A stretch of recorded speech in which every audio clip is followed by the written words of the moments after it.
Bienvenue dans le direct de ce soir, chers compatriotes. Merci beaucoup. Vous suivez ce direct. Cette émission s'appelle La Conscience nationale. La Conscience nationale, elle est là juste pour répondre aux besoins urgents, celui de conscientiser les citoyens congolais face aux enjeux actuels. Vous savez tous que nous sommes dans une situation très compliquée, dans une situation délicate. Nous sommes envahis par une guerre, mais aussi en face de cette guerre, il y a un gouvernement qui est tout à fait démissionnaire, un gouverneur qui est irresponsable, qui n'arrive pas à défendre le territoire national, qui n'arrive pas à mobiliser les moyens nécessaires qu'il faut pour défendre les intérêts de la République. Alors, chers compatriotes, bienvenue encore une fois de plus, bonsoir. Et vous êtes nombreux à nous suivre, toujours abonnez-vous et partagez nos contenus. Ce sont des contenus de très bonne qualité où nous expliquons l'organisation et le fonctionnement de l'État. Alors, bonjour, chers compatriotes, peuple congolais. Je voulais juste faire un petit point sur l'actualité politique qui domine le pays en ce moment. Nous suivons tous l'actualité, comment ces choses se passent, comment Kisangani est menacé par les rebelles du M23. Il y a des dispositions qui sont prises, qui sont renforcées au sein de la coalition M23 et l'AFC, les Rwandais, tout comme ça. On sent comment ces gens se mobilisent, comment ils font. Ils sont en train de remplir les rangs. Ils sont en train de se préparer pour faire l'assaut, lancer l'assaut final contre la grande ville de Kisangani. Je fixe l'opinion à ce point. À chaque fois quand on vient parler de tout ce qui est M23, cette guerre, les gens nous prennent pour des Rwandais. C'est très dangereux. Dans un pays qui est un état de droit, l'état de droit est consacré à l'article 1er de la Constitution. La liberté d'expression est consacrée à la Constitution, à son article 22 et l'article 23 et 24, où la presse a un très grand rôle à jouer dans les enjeux nationaux de la République. La vie publique de l'État, elle est traitée telle que la Constitution l'a définie. Notre liberté d'expression, ce qui concerne nos opinions, elles sont tout à fait constitutionnelles. On ne vient pas vous informer juste pour vous dire que non, les rebelles, ils ont pris la ville. Non. D'abord, c'est une information. Ça, c'est la première chose qu'il faut retenir. Mais la deuxième chose qu'il faut retenir, c'est que c'est une information qui doit aussi permettre aux gouvernants, ceux qui ont la responsabilité de gérer les. Je me demande pourquoi on voit qu'à côté des rebelles, il y a des renforcements. Ils sont en train de renforcer les rangs, mais on ne voit absolument rien du côté du gouvernement. On ne sent pas que ce gouvernement prépare aussi les renforts pour chasser les rebelles. Il faut les chasser, il faut récupérer les territoires qui sont conquis, mais il n'y a aucune action qui est initiée jusque-là. On ne sent pas concrètement qu'est-ce qui est fait du côté de l'État congolais. On sent une absence totale de l'État.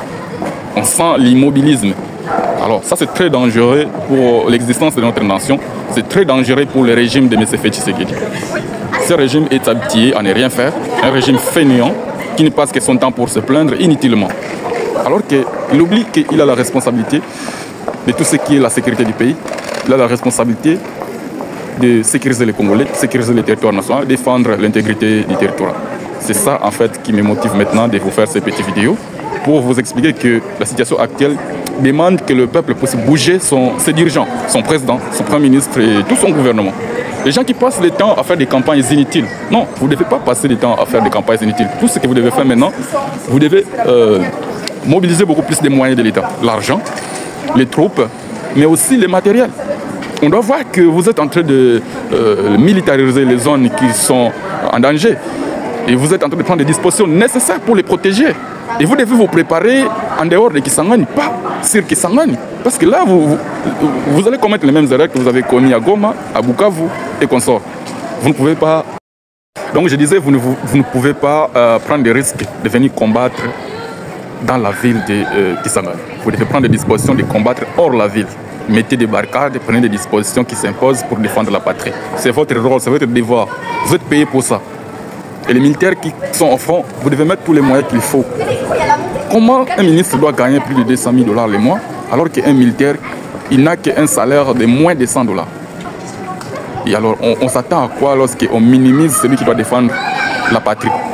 Donc ça, vraiment, c'est très dangereux. Mais on espère que vous prendrez des décisions importantes qui vont permettre au pays de se défendre, mais aussi de se relever. Nous sommes dans une situation chaotique où on ne sent pas quelle est la voie de sortie. Donc les rebelles aujourd'hui, ils tiennent les bâtons pour téléguider l'action gouvernementale. C'est eux qui commandent, c'est eux qui décident quand est-ce qu'ils veulent négocier, quand est-ce qu'ils ne veulent pas négocier. Alors, tout ça, ce sont des choses que j'ai toujours parlé dans mes émissions, que cette guerre, on l'aurait pu l'éviter. Comme on ne l'a pas évité, nous sommes en train d'assumer nous sommes en train de simer les conséquences des actes que nous avons pris dans le passé. À un moment donné, M. Tshisekedi s'est comporté très très mal en négligeant cette rébellion, en pensant que ces gens sont réellement des patins. Et les Congolais ont crié à ça. C'est ça qui a ramené toute cette situation à ce niveau. Voilà, chers compatriotes, c'est ce que je voulais fixer l'opinion à rapport de la ville de Kisangani. Et autrement, nous avons tous suivi l'interpellation de Obé Minakou hier, qui était à l'auditorat militaire de Kinshasa-Gombe, où il a été interpellé avec vraiment, comment je peux dire ça, une audition qu'on peut comprendre que ça a été musclé, où il a passé toute la journée, les supporters du PPRD qui étaient dehors. Vraiment, ce qui est triste dans cette histoire, c'est quoi? C'est simple, mais c'est ce qu'il dit, cherche les démons un peu partout. Mais non, on connaît réellement l'adresse de Nanga. Nanga, il est à Goma, il circule librement entre Bukavu, Goma, Walikale. On connaît très bien son adresse. Donc on ne peut même pas aujourd'hui venir à chercher à accuser tout le monde. C'est non, c'est toi qui supportes Nanga, c'est toi qui es le démon. Mais non, Nanga là c'est le partenaire de Félix Tshisekedi. Félix Tshisekedi c'est le partenaire de Rwandais Paul Kagame. Félix Tshisekedi a le numéro de Paul Kagame. Il peut l'appeler à tout moment, mais qui l'a interpellé? Dernièrement, il l'a rencontré à Qatar. Qui l'a interpellé? Alors, si toi tu rencontres Kagame, ça, là c'est normal. Si un autre Congolais va rencontrer Paul Kagame, là ce n'est plus normal. Alors, là, M. Tshisekedi a un problème. La politique de manipulation, la politique de victimisation qu'il a toujours mise en place depuis son avènement au pouvoir, ça ne marche plus. Il doit chercher d'autres arguments beaucoup plus solides. Obé Minakou n'est pas un rebelle, tout le monde le connaît. Il a une carrière très bien bâtie. C'est un magistrat de carrière, c'est un juriste de formation. Donc on ne peut même pas s'inventer aujourd'hui à venir comparer. On ne peut même pas venir comparer M. Tshisekedi à Obé Minakou. Obé Minakou, c'est un géant, c'est un professeur d'université. Avant même d'être professeur, c'est un magistrat de carrière, c'est un juriste de formation. Il a un bagage, il a un cursus, il a une expérience et il a une dignité à défendre.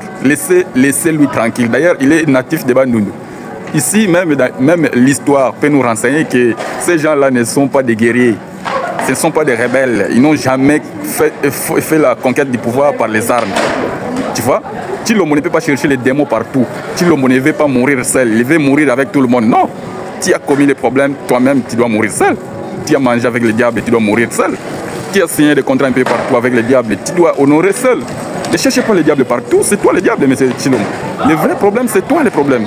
Alors, les Congolais ont du mal même à identifier que réellement tu es le problème. C'est ça qui dérange aussi. Mais à un moment donné, ils vont comprendre que le problème, c'est bien toi. Pourquoi? Parce qu'on est à un niveau où on ne peut pas avoir des solutions. On ne peut pas avoir des solutions et on va s'en sortir comment? Ça aussi, ça dérange. Laissez Obé Minakou tranquille, laissez les gens du PPRD tranquille. Votre IDPS là est responsable de toute cette situation. Tout le monde le connaît. Le secrétaire général de l'IDPS, Auguste Kabouya, il a avoué, vous êtes responsable. Et comment voulez-vous chercher encore des responsables ailleurs? C'est vous les responsables de cette situation. Donc, laissez-nous on appelle ça des échappatoires, des manœuvres dilatoires. On connaît réellement c'est quoi le problème, mais là, on est en train de taper à côté. Non, le problème, c'est toi, le partenaire de Kagame. Qui a son numéro? Alors, un autre sujet, ça concerne les consultations nationales. J'ai vu les consultations nationales, le prof Mbata a été reçu, on a fait tout, on a publié un calendrier. Mais dans ce calendrier-là, je vois que les membres qui sont déjà membres de l'Union sacrée, mais je me pose des questions. Oh, comment ça fait-il que les gens qui sont déjà dans l'Union sacrée, on va encore les consulter pour avoir un gouvernement d'union nationale? Mais attends, si on veut avoir un gouvernement d'union nationale, là, il faut le faire avec tous les autres Congolais qui ne sont pas dans l'union sacrée. Si ça ne concerne que les gens de l'union sacrée, je ne vois en rien que cela, comment ça peut s'interpréter comme étant le gouvernement national. Donc là, ce sont des consultations familiales. Mais aussi, il y a des choses à relever en rapport de ces consultations. J'ai toujours dit dans mes émissions, que ce soit des émissions précédentes et tout consort, que le président de la République, c'est quelqu'un qui a juré de respecter la Constitution et les lois de la République. Alors, quand vous lisez notre Constitution et vous lisez les lois de la République, il n'y a aucune loi, il n'y a aucun article de la Constitution qui permet au président de la République de nommer son conseiller spécial en politique de mener des consultations qui doivent amener jusqu'à nomination d'un gouvernement d'union nationale. Donc ça n'existe pas. Lisez l'article 78 de notre Constitution. Le président de la République nomme un Premier ministre au sein de la majorité.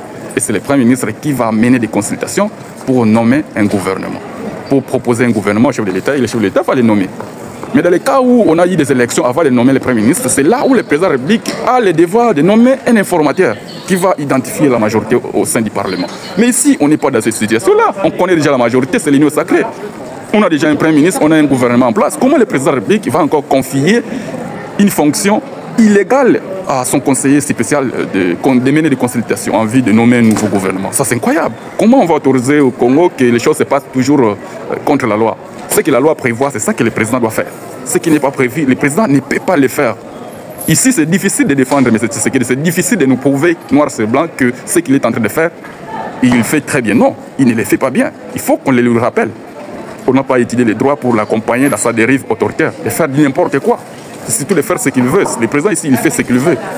Nous estimons que M. Tshisekedi, il a déjà entrepris les consultations qu'il a confiées à son conseiller, mais nous disons ce qui est tout à fait légal, ce qui est autorisé par notre constitution. Donc ce que M. Tshisekedi fait à travers son conseiller spécial, les consultations qu'il est en train de mener maintenant, c'est illégal.